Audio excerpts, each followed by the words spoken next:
ভূতের গল্প শুনতে আমাদের এই চ্যানেলটি সাবস্ক্রাইব করে বেল আইকনটি বাজিয়ে রাখুন। তো চলেন গল্প শুরু করা যাক। গল্পের নাম ফুচকা বিক্রেতা শাকচুন্নি। প্রথম পর্ব, ফুচকার দোকানের অদ্ভুত রাত।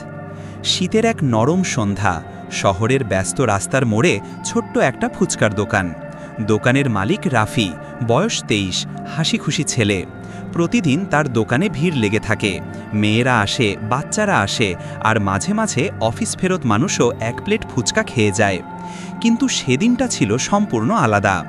রাস্তার বাতি কয়েকবার ঝিমিয়ে উঠল, যেন বাতাসে কিছু অস্বাভাবিকতা আছে। দোকানের পাশে থাকা পুরনো বটগাছের পাতা কাঁপছে, কিন্তু আশেপাশে বাতাস নেই। রাফি টের পেল পরিবেশটা অদ্ভুতভাবে নীরব। হঠাৎ দূরে একজন মেয়ের হাসির শব্দ শুনতে পেল, একটা চিকচিকে ঠান্ডা শীতল হাসি। সে তাকিয়ে দেখে একজন মেয়ে ধীরে ধীরে তার দিকে হাঁটছে। চোখ দুটো লালচে, চুল এলোমেলো, গায়ের রং অস্বাভাবিক ফ্যাকাশে। মেয়েটার পরনে কালো শাড়ি, যেন অনেক বছর আগের কালের। রাফি ভাবল হয়তো কোনো কাস্টমার। আপা, ফুচকা খাবেন? মেয়ে কোনো কথা না বলে হাসল। হাসিটা অদ্ভুত, ভৌতিক। সে ফিসফিস করে বলল, আমি খুব ক্ষুধার্ত। রাফির মনে কাঁপুনি। কি দাম? মেয়েটি জিজ্ঞেস করল, কিন্তু তার কণ্ঠস্বর মানুষের মতো নয়, মাটির নিচ থেকে উঠে আসা ঠান্ডা গলার মতো। রাফি দাম বলতে যায়, ঠিক তখনই মেয়েটির পায়ের দিকে তাকিয়ে তার বুক কেঁপে উঠল। মেয়েটির পা মাটির কয়েক ইঞ্চি উপরে ভাসছে, আর পায়ের গোড়ালি উল্টো দিকে ঘুরে আছে। রাফির নিঃশ্বাস বন্ধ। সে বুঝল এটা কোনো মানুষ নয়, এটা শাকচুন্নি। মেয়েটি ধীরে ধীরে ফুচকার গামলার দিকে হাত বাড়ালো। তার নখ লম্বা, কালো, ধারালো। এক টানে ফুচকার টক পানি নেড়ে দিল। রাফি পিছিয়ে গেল, কিন্তু মেয়েটি বলল, এক প্লেট ফুচকা দাও, অনেক দিন পর ফিরে এসেছি। তার হাসিতে কাঁপতে লাগলো আশেপাশের বাতাস। দোকানের চুলা নিজের থেকেই নিভে গেল। বটগাছের পাতা ঝড়ঝড় করে পড়তে লাগল। রাফির কাঁপা কণ্ঠ, আপা, আপনি কে? মেয়েটি ধীরে ধীরে মাথা তুলে বলল, আমি এই রাস্তার পুরনো অভিশাপ। আমি সেই মেয়েটি যাকে এই ফুচকার দোকানের আগের মালিক ঠকিয়েছিল। রাফি বুঝতে পারল এক ভয়ানক কাহিনীর শুরু হয়ে গেছে। দ্বিতীয় পর্ব, পুরনো দোকানের লুকানো সত্য। রাফির শরীর কাঁপছে। ফুচকা দোকানের সামনে দাঁড়িয়ে থাকা সেই মেয়েটি, যার চোখ লাল, পা উল্টো, আর শরীরের চারপাশে ঠান্ডা কুয়াশার মতো এক ধরনের ধোঁয়া, সে ধীরে ধীরে দোকানের সামনে দাঁড়িয়ে রইল। আগের মালিক মানে? রাফি কাঁপা কণ্ঠে জিজ্ঞেস করল। মেয়েটির মুখে ধীরে ধীরে হাসি ছড়িয়ে পড়ল, তবে সেই হাসিতে ছিল অসহ্য যন্ত্রণা আর রাগের ছায়া। সে বলল, এই দোকান একসময় ছিল ফয়জুল নামের এক লোকের। সে আমাকে প্রতারণা করেছিল। রাফির বুকের ভেতর ধুকপুক শব্দ উঠল। ফয়জুল? সে তো রাফিকে দোকানটা বিক্রি করেছিল। মেয়েটি তার কালো চুল সরিয়ে ধীরে ধীরে কথা বলতে শুরু করল। শাকচুন্নির করুণ অতীত। আমি তখন খুব সাধারণ মেয়ে ছিলাম। প্রতিদিন এই রাস্তা দিয়ে হাঁটতাম। ফয়জুল ফুচকা বিক্রি করত, আর আমাকে খেতে দিত টাকা ছাড়াই। ধীরে ধীরে তার সাথে কথা বাড়ল, বন্ধুত্ব হলো। একসময় সে আমাকে বিয়ে করার প্রতিশ্রুতি দিল। শাকচুন্নির চোখে ব্যথার ঝিলিক দেখা গেল। কিন্তু সে প্রতিশ্রুতি রাখেনি।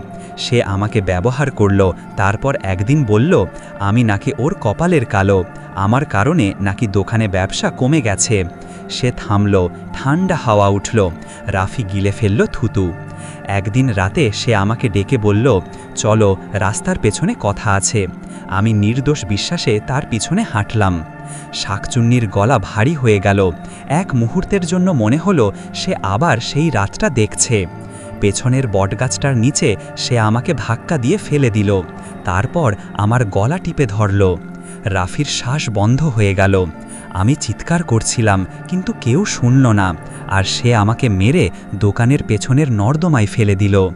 একদম নীরবতা নেমে এলো চারপাশে।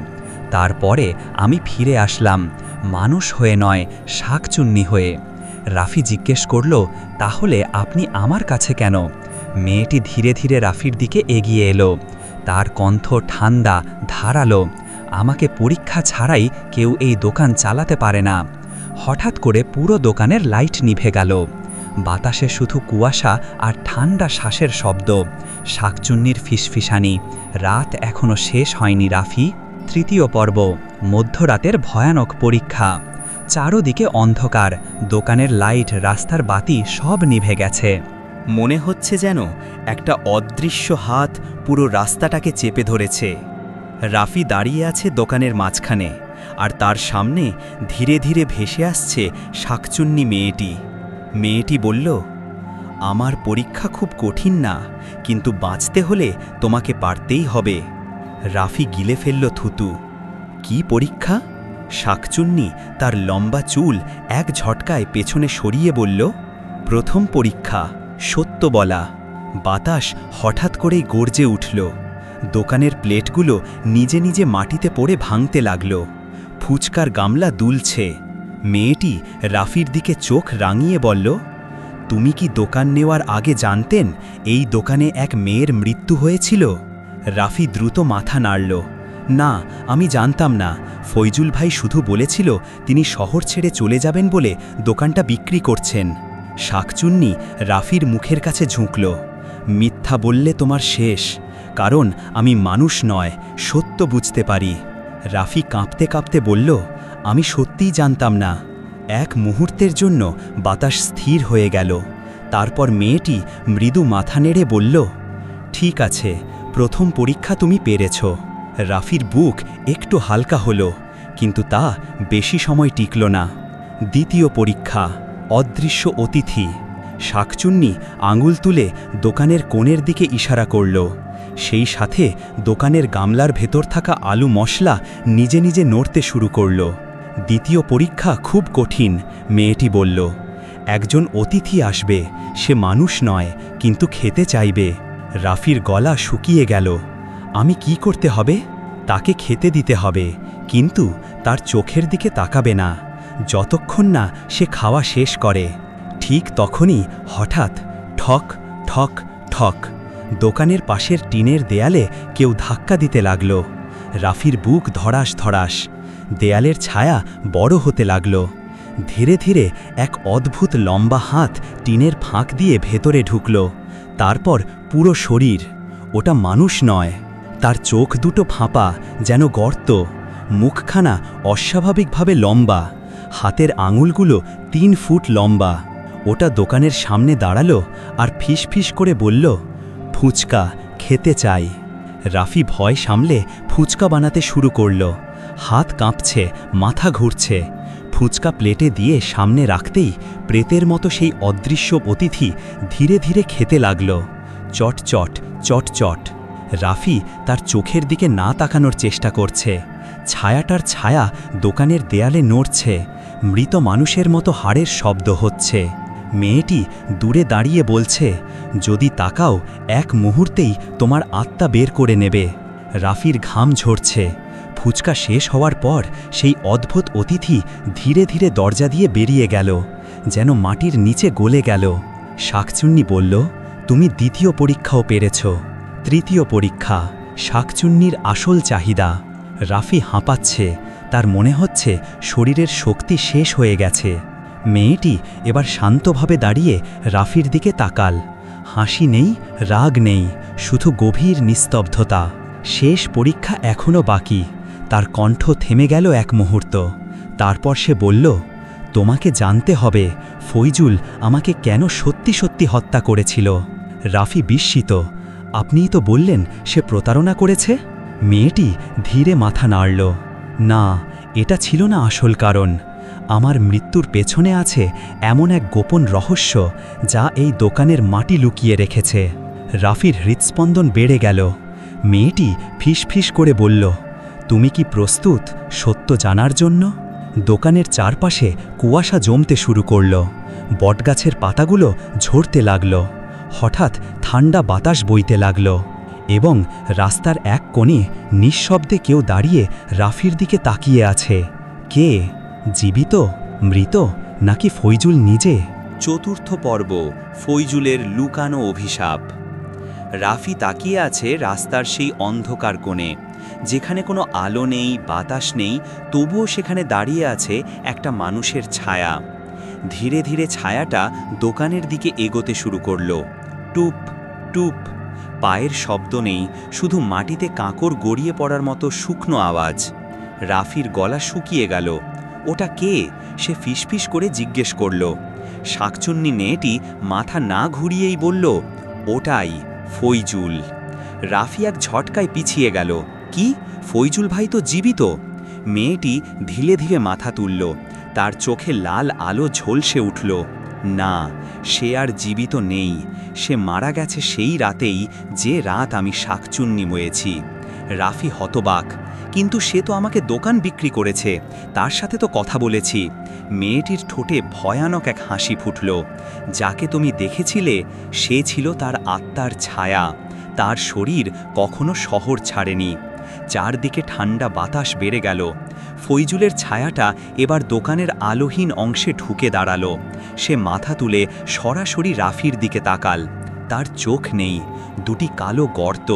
মুখে নেই ঠোঁট, মুখটা ছেঁড়া ফাটা, যেন কেউ ছুরি দিয়ে কেটেছে। রাফির বুক থেকে শব্দ বের হলো না। শাকচুন্নির অতীত খোলাসা। মেয়েটি ধীরে ধীরে বলতে লাগল, ফৈজুল প্রথমে আমাকে বিশ্বাস করেছিল। আমি তাকে দোকান চালাতে সাহায্য করতাম, কিন্তু একদিন সে জানতে পারল আমি জন্মসূত্রে সাধারণ মানুষ নয়। রাফি স্তব্ধ। মেয়েটি ফিসফিস করে বলল, আমার মা ছিলেন শাকচুন্নি, কিন্তু আমি ছিলাম অর্ধেক মানুষও অসুরও। রাস্তার বাতি ঝিমঝিম করল। ফৈজুল এটা জানার পর ভয় পেয়ে যায়। সে ভাবল আমি নাকি তার দোকানে অশুভ ছায়া আনছি, কিন্তু সত্যিটা হলো আমি তাকে সাহায্য করছিলাম। মেয়েটি মাটির দিকে তাকিয়ে বলল, কিন্তু তার লোভ বাড়তে লাগল। সে জানতে চাইল শাকচুন্নির শক্তি কিভাবে পাওয়া যায়, কিভাবে মানুষের মন নিয়ন্ত্রণ করা যায়, কিভাবে দোকানকে অভিশপ্ত করে মানুষের ভিড় বাড়ানো যায়। রাফির চোখ বড় হয়ে গেল। সে আমাকে বাধ্য করতে চাইল শক্তি শেখাতে। আমি রাজি হইনি, আর সেই কারণেই সে আমাকে হত্যা করল। শব্দগুলো বাতাসে প্রতিধ্বনির মতো বাজল। অতীত ও বর্তমানের মুখোমুখি। হঠাৎ ফৈজুলের মৃতদেহ ছায়া এক ধাপ এগিয়ে এলো। টুপ। তার কণ্ঠ মৃত মানুষের মতো গোঁ গোঁ। আমি ভুল পড়েছিলাম। রাফি এক মুহূর্তের জন্য হতবাক হয়ে গেল। একটি ভূত ক্ষমা চাইছে? শাকচুন্নি মেয়েটি তার দিকে ফিরল না। সে কঠিন গলায় বলল, ক্ষমা চাওয়ার সময় আর নেই। তোমার অভিশাপ এখনও শেষ হয়নি। ফৈজুলের দেহ কাঁপতে লাগল। তার মনে হচ্ছে কেউ তাকে অদৃশ্য শেকলে বেঁধে টানছে। শাকচুন্নি মাটির দিকে তাকিয়ে বলল, রাফি, এখন তোমার সামনে শেষ সত্যটি জানতে হবে। রাফির গলা শুকিয়ে গেল। মেয়েটি বলল, ফৈজুল আমাকে শুধু মারেনি, সে তোমাকে দোকান বিক্রিও করেনি। রাফি চমকে উঠল। তাহলে আমি যাকে দেখেছিলাম? মেয়েটি ধীরে ধীরে তার দিকে তাকাল। সে ছিল ছায়া, যে তোমাকে বেছে নিয়েছে আমার শত্রু না, আমার মুক্তি হওয়ার জন্য। রাফি হতবাক। মুক্তি? মেয়েটি এক ধাপ কাছে এগিয়ে এসে বলল, তোমাকে দিয়ে আমার মৃত্যুর আসল কারণ খুঁজে বের করতে হবে, কারণ ফৈজুল একা ছিল না। রাফির চোখ বড় হয়ে গেল। মানে? মেয়েটি নিঃশ্বাস টেনে ফিসফিস করল, আমাকে হত্যার পেছনে ছিল আর একজন, যে এখনও জীবিত, আর এখনও তোমার আশেপাশেই আছে। রাস্তার গভীর অন্ধকারে কে যেন ছায়া থেকে বেরিয়ে রাফির নাম ধরে ডাকল, রাফি। রক্ত হিম হয়ে যাওয়ার মতো সেই কণ্ঠস্বর। পঞ্চম পর্ব। অন্ধকারে লুকানো দ্বিতীয় খুনি। রাফির শরীর জমে গেল। সেই অন্ধকার থেকে ভেসে আসা ভয়াল ডাকে তার মেরুদণ্ড বরফের মতো ঠান্ডা হয়ে গেল। কণ্ঠটা আবার ডাকল, রাফি, আমি জানি তুমি এখানে আছো। শাকচুন্নি মেয়েটি স্থির দাঁড়িয়ে, কিন্তু তার চোখে হঠাৎ তীব্র আতঙ্কের ঝলক দেখা গেল।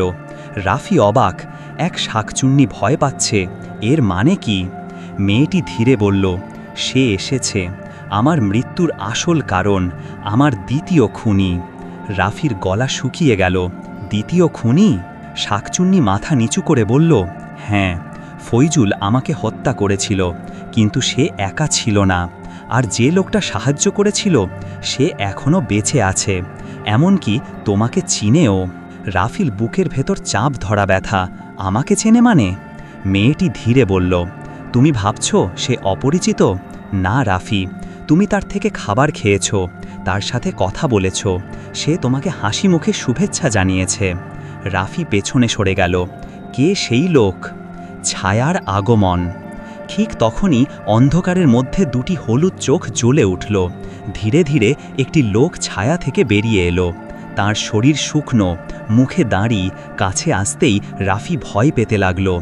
লোকটা বলল, তুই এখনো বেঁচে আছিস নাকি রাফি? রাফি তাকিয়ে হলো হতবাক। লোকটা আর কেউ নয়, রাস্তার চা দোকানদার ইদ্রিস চাচা। রাফি তো সবসময় তার দোকানের পাশেই চা খেত। সে সবসময় ভালো মানুষের মতো আচরণ করত।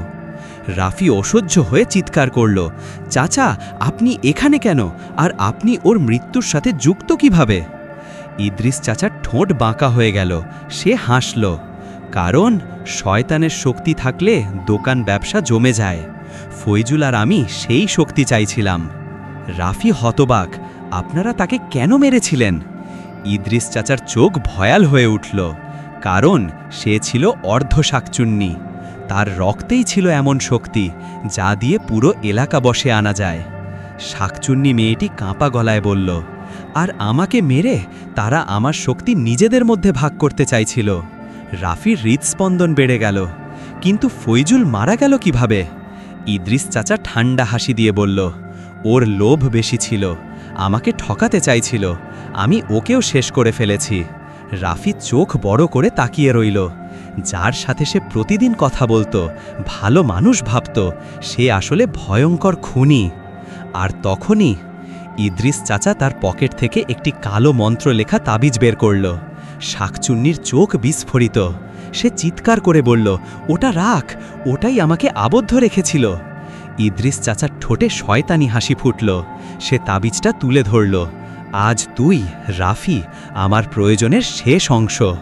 অভিশাপের লড়াই শুরু। হঠাৎ তাবিজ থেকে আগুনের মতো লাল আলো বেরিয়ে এলো। হাওয়া তীব্র হয়ে উঠল। দোকানের সব কাঁচের গ্লাস ভেঙে গেল। শাকচুন্নির শরীর কাঁপতে লাগল। সে যেন কিছুতেই এগোতে পারছে না। ইদ্রিস চাচা মন্ত্র পড়তে লাগল। অন্ধকারে জন্ম, অন্ধকারে মৃত্যু। রাফি চিৎকার করল, চাচা থামুন। ইদ্রিস চাচা রাফির দিকে তাকালো। আজ তোর জীবন লাগবে আমার শক্তি পূর্ণ করতে। আর ঠিক সেই মুহূর্তে শাকচুন্নি রাফির কানে ফিসফিস করে বলল, রাফি, বাঁচতে হলে তোমাকে এখনই একটা জিনিস করতে হবে। রাফি কাঁপতে কাঁপতে জিজ্ঞাসা করল, কি?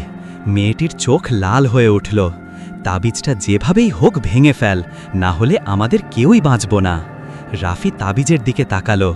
ইদ্রিস চাচা মন্ত্র পড়ছে। চারদিকে ঝড় উঠেছে, বটগাছ দুলছে। আর রাফির সামনে একটাই রাস্তা, মরণপণ ঝাঁপ। ষষ্ঠ পর্ব, তাবিজ ভাঙার মরণপণ যুদ্ধ। চারপাশে যেন দুনিয়াই বদলে গেছে। ঠান্ডা হাওয়া খুনের মতো ধারালো। দোকানের টিন কাঁপছে ঝমঝম শব্দে। আর ইদ্রিস চাচার চোখে শয়তানি আগুন। তার হাতে সেই কালো তাবিজ, যা দিয়ে শাকচুন্নি মেয়েটিকে বেঁধে রাখা যায়, যা দিয়ে পুরো এলাকা অন্ধকারের অধীনে চলে যেতে পারে। রাফি দাঁড়িয়ে আছে জীবন মৃত্যুর মাঝখানে। ইদ্রিস চাচার ভয়ঙ্কর মন্ত্র। ইদ্রিস চাচা আবার মন্ত্র পড়া শুরু করল। রক্তের শক্তি জাগুক, অন্ধকারে আত্মা বাঁধক। তাবিজ থেকে লাল, কালো আর ধোঁয়ার মতো অদ্ভুত শক্তি বেরোতে লাগল। সেই শক্তি বাতাসে ঘুরে এসে শাকচুন্নির হাত পা জড়িয়ে ধরল। সে চিৎকার করল, রাফি, তাড়াতাড়ি, ওর মন্ত্র শেষ হওয়ার আগেই তাবিজটা ভেঙে ফেল। রাফির মাথা ঝিমঝিম করছে। তাৎক্ষণিক সিদ্ধান্ত না নিলে শাকচুন্নি মেয়ে, রাফি, এমনকি পুরো রাস্তা সবই ধ্বংস হয়ে যাবে। রাফির দৌড়। রাফি গভীর শ্বাস নিল। তারপর ঝপ পপ পপ, সে তাবিজের দিকে ছুটে গেল। ইদ্রিস চাচা চিৎকার করে উঠল, থাম, এক পাও এগুলি তোকে মেরে ফেলব। কিন্তু রাফি থামল না। তার চোখে শুধু একটাই লক্ষ্য, তাবিজটা ভাঙা। ইদ্রিস চাচা রাফির দিকে হাত তুলে এক ছায়া ঝড় ছুঁড়ে মারল। কালো ধোঁয়ার মতো শক্তি সরাসরি রাফির বুকে আঘাত করল। ধাড়াম। রাফি দোকানের টিনে গিয়ে ধাক্কা খেল। বুক ফেটে যাচ্ছে, শ্বাস নিতে কষ্ট হচ্ছে। তবুও সে উঠে দাঁড়ালো। শাকচুন্নির শেষ শক্তি। শাকচুন্নি মেয়েটি নিজের শক্তি দিয়ে বেঁধে রাখা কালো শেকল ছিঁড়তে চেষ্টা করছে। তার চোখ থেকে আগুনের মতো নীল আলো বের হচ্ছে। সে কাঁপা গলায় চিৎকার করল, রাফি, তাকে ভয় পেও না, তুই মানুষের সন্তান, তোর হৃদয়ই আমার শক্তির চাবি। রাফির শরীরে যেন এক বিদ্যুৎ চক্কর খেল, সে আবার ইদ্রিস চাচার দিকে ঝাঁপিয়ে পড়ল। ইদ্রিস চাচা তাবিজ উঁচু করে ধরল, লাল আলো চারদিকে ছড়িয়ে পড়ল। সে চেঁচিয়ে উঠল, তোর জীবন দিয়ে আমি শয়তানের শক্তি পূর্ণ করব। রাফি আর দেরি করল না, সে তাবিজের দিকে হাত বাড়ালো। হঠাৎ তাবিজ থেকে আগুনের মতো তাপ বের হলো, রাফির হাত পুড়িয়ে দিচ্ছে, তবুও সে ছাড়ল না। ইদ্রিস চাচা গর্জে উঠল, ছাড়, নইলে তুই পুড়ে ছাই হয়ে যাবি। রাফি চিৎকার করে বলল, তাবিজটা ভাঙলেই সব শেষ। ঠিক তখন শাকচুন্নি মেয়েটি শেষ শক্তি দিয়ে চিৎকার করল, তাবিজের দুর্বল জায়গা হলো মাঝখানে লাল পাথর, ওটা ভেঙে দে। রাফি তার সমস্ত শক্তি দিয়ে তাবিজটা মাটিতে আছাড় মারল, কাঁচ, লাল পাথরটা ফেটে গেল। তাবিজের ভেতর থেকে কালো ধোঁয়া বের হয়ে আকাশে মিলিয়ে গেল। ইদ্রিস চাচা চিৎকার করে উঠল, না! তার শরীর কাঁপতে লাগল, তার মুখ থেকে কালো সাপের মতো ধোঁয়া বের হতে লাগল। তাবিজ ভেঙে যাওয়ায় তার শক্তির উৎস হারিয়ে গেছে, সে হাঁটুতে পড়ে গেল। অভিশাপ ভাঙা শুরু। তাবিজ ভেঙে যাওয়ার সাথে সাথে শাকচুন্নি মেয়েটিকে বেঁধে রাখা সব ছায়া শেকল ছিঁড়ে গেল। তার চোখের লাল আলো মুছে গিয়ে নরম স্বাভাবিক চোখ ফিরল। বাতাস থেমে গেল, দোকানের আলো স্বাভাবিক হয়ে গেল, বটগাছের পাতা শান্ত হয়ে গেল।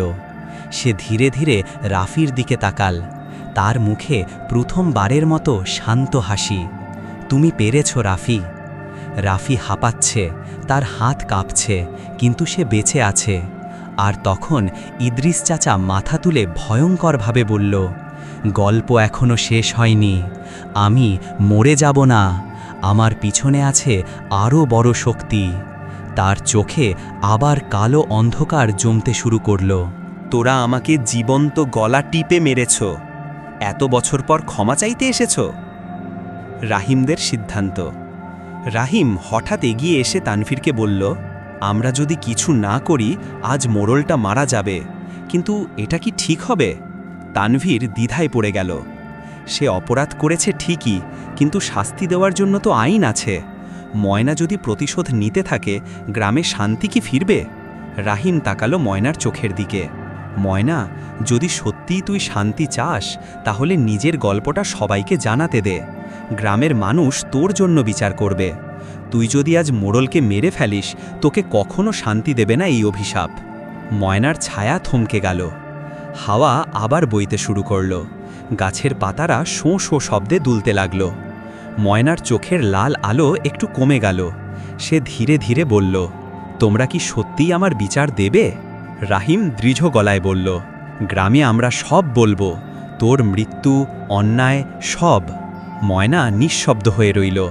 তারপর বাতাসে মিলিয়ে যেতে যেতে শুধু বলল, ঠিক আছে, দেখব। আলো নিভে গেল, ঝড় থেমে গেল। মোড়ল অজ্ঞান হয়ে মাটিতে লুটিয়ে পড়ল। রাহিম আর তানভীর দম নিল। ভয়ানক রাতটার যেন এক অধ্যায় শেষ হলো, কিন্তু তারা দুজনই জানত এটা শেষ নয়, চলবে। নবম পর্বে আসছে গ্রামের মিটিং, ময়নার অদ্ভুত উপস্থিতি আর এক ভয়ঙ্কর ঘটনা যা সবাইকে আবার কাঁপিয়ে দেবে। ফুচকা বিক্রেতা শাকচুন্নি। নবম পর্ব, গ্রাম সভার বিচার ও অদৃশ্য ছায়ার ফিরে আসা। মোড়ল রহিমউদ্দিনকে অজ্ঞান অবস্থায় ঘরে নিয়ে যাওয়ার পর রাহিম আর তানভীর সারা রাত ঘুমোতে পারল না। মনে হচ্ছিল বটগাছের সেই রাত, ময়নার লাল চোখ আর বাতাসে কাঁপা দুঃখবোধ যেন তাদের বুকের ভেতরেই রয়ে গেছে। পরদিন সকালেই তারা গ্রামবাসীদের সব জানিয়ে দিল। গ্রামবাসীদের হইচই। রাহিম চিৎকার করে বলল, মোড়ল ময়নাকে হত্যা করেছিল, বটগাছের নিচে তার লাশ পুঁতে রেখেছিল। ময়না এখন শাকচুন্নি হয়ে ঘুরে বেড়ায়। গ্রামটা যেন একসাথে ফেটে পড়ল। কি, শাকচুন্নি? মোড়লের দ্বারা খুন? বটগাছের নিচে লাশ পোতা? লোকেরা দলে দলে জমতে লাগল। সেই অস্থিরতার মধ্যে গ্রামের প্রবীণরা জরুরি গ্রামসভা ডাকল। গ্রামসভার শুরু। সন্ধ্যার একটু পরেই খোলা মাঠে বড় একটা গোল দাগ করে সবাই চুপচাপ বসে পড়ল। মোড়ল রহিমউদ্দিনকে মাঝখানে বসানো হলো। মুখ ফ্যাকাশে, চোখ ভয়ে কুঁচকে আছে। প্রধান বোর্ডের একজন বলল, মোড়ল, গ্রামের সামনে সব সত্য বলতে হবে। তুমি কি ময়নাকে হত্যা করেছ? মোড়ল কান্না গলায় মাথা নাড়ল। হ্যাঁ, ভুল করেছি, কিন্তু আমারও প্রাণের ভয় ছিল, ক্ষমা চাই। গোটা গ্রাম স্তব্ধ হয়ে গেল। নারী পুরুষ সবাই ভয়ের সঙ্গে একে অপরের মুখের দিকে তাকাতে লাগল। বাতাস যেন আবার ঠান্ডা হয়ে গেল। ময়নার আগমন। হঠাৎই সভার মাঝখান দিয়ে একটা শীতল দমকা হাওয়া বয়ে গেল। মোমবাতিগুলোর শিখা দুলে উঠল, কয়েকটা তো নিভেই গেল। লোকজন কেঁপে উঠল। আবার এলো, শাকচুন্নি এখানে? প্রধান লোকটা কাঁপা গলায় বলল, ময়না, যদি তুই এখানে থাকিস, আমাদের বিচার শুনতে এসেছ? ঠিক তখনই মাঠের মাঝখানকার বাতাস ঘন অন্ধকারের মতো জমাট বাঁধতে লাগল। এক মুহূর্ত পরে সেই কালো ঝাপসা ধীরে ধীরে মানুষের রূপ নিল। ময়নার ছায়া, চুল ছড়ানো, চোখে লাল আগুনের মতো আলো। কিন্তু আজ তার মুখে কষ্টের ছাপটা আরও গভীর। সবার বুক কেঁপে উঠল। ময়নার বিচার দাবি। ময়না শালীন কিন্তু গভীর কণ্ঠে বলল, তোমরা আমার মৃত্যুর বিচার করতে চাও, এটা ভালো, কিন্তু শাস্তি শুধু মোড়লের না, আমার খুনে আরও ৩ জন ছিল। সবাই হতবাক। তানভীর চমকে উঠে বলল, ৩ জন?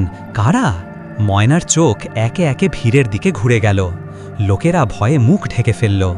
তারপর ময়না ধীরে ধীরে ৩ জন লোককে নির্দেশ করল।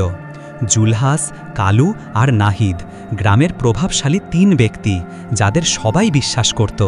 লোকেরা চিৎকার করে উঠল, এরা নাকি? এরা তো ভালো লোক সাজে, এরা জড়িত ছিল। তারা ৩ জনই ভয়ে কাঁপতে কাঁপতে দাঁড়িয়ে রইল, মুখ একেবারে সাদা।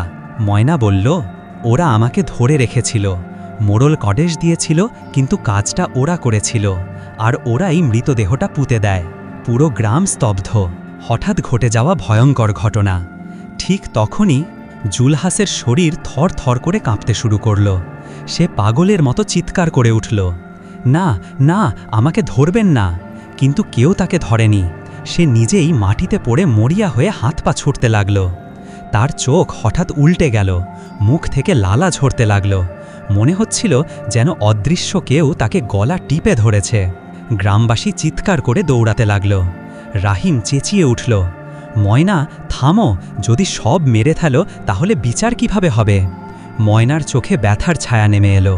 সে ধীরে ধীরে হাত নামালো, আর জুলহাস মাটিতে স্থির হয়ে পড়ে রইল, অর্ধমৃত অবস্থায়। পর্বের শেষ মুহূর্ত।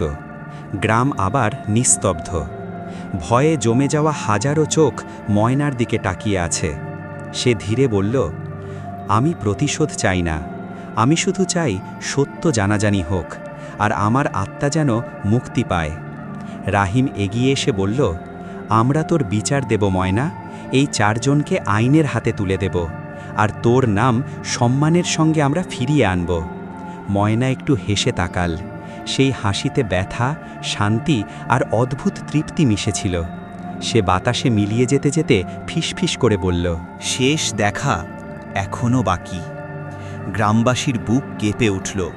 সবাই বুঝল শেষ পর্বে আরও কিছু ঘটতে যাচ্ছে।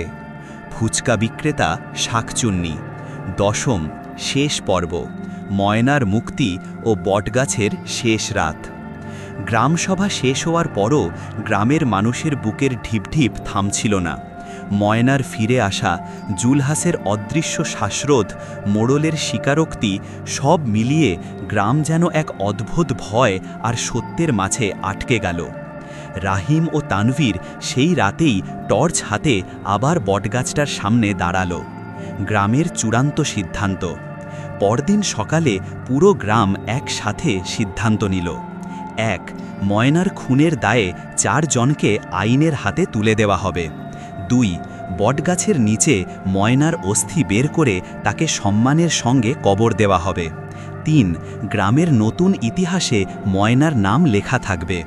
ফুচকা বিক্রেতা ময়না অন্যায়ের শিকার। এমন সিদ্ধান্তে অনেকেই আবেগে কাঁদল। তানভীর ফিসফিস করে বলল, আজ সত্যিই তার আত্মা শান্তি পাবে। কিন্তু রাহিম শান্ত হল না।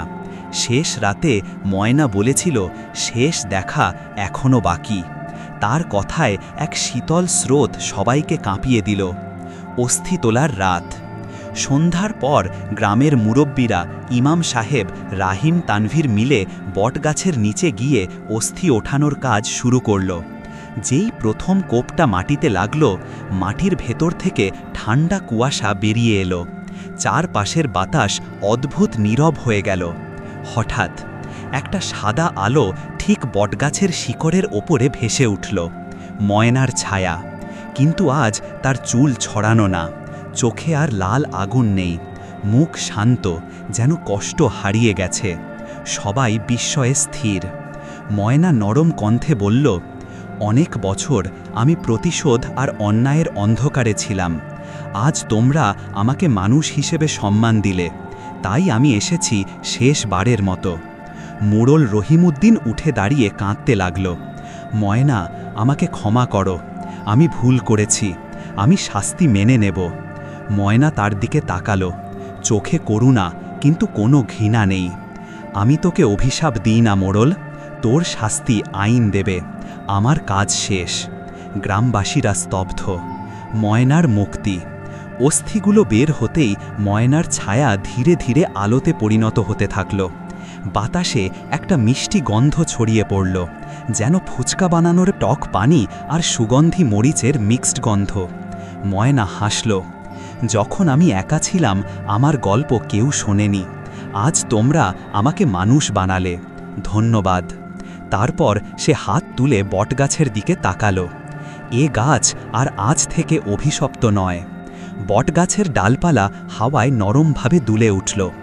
এক মুহূর্তে গাছটা যেন স্বস্তির নিঃশ্বাস ফেলল। ধীরে ধীরে ময়নার পুরো শরীর সোনালি আলোতে ভরে উঠল। আলো উঁচুতে উঠতে লাগল, আর এক সময় আকাশে মিলিয়ে গেল। গ্রামের সবাই চুপ করে দাঁড়িয়ে রইল। শেষ দৃশ্য, নতুন সকাল, নতুন শান্তি। পরদিন সকালে গ্রামের শিশুরা প্রথমবারের মতো বটগাছটার নিচে খেলতে লাগল। কোথাও কোনো ভয় নেই। মানুষ বলে, সেই রাতের পর বটগাছের পাতা মাঝে মাঝে নরমভাবে দুলে ওঠে, যেন কেউ ফিসফিস করে বলছে, ধন্যবাদ। রাহিম আর তানভীর সেই গাছের নিচে এসে দাঁড়িয়ে হাসল। তানভী বলল, দেখলি, ময়নার শেষ দেখা আমাদের জন্যই ছিল। রাহিম মাথা নাড়ল, হ্যাঁ, এক শাকচুন্নির মুক্তির গল্প আমাদের চোখের সামনে শেষ হলো। আকাশে সূর্য উঠল, বাতাসে শান্তি, আর বটগাছের পাতায় নরম শব্দ। ময়না আর নেই, কিন্তু তার গল্প বেঁচে রইল। আর শেষ।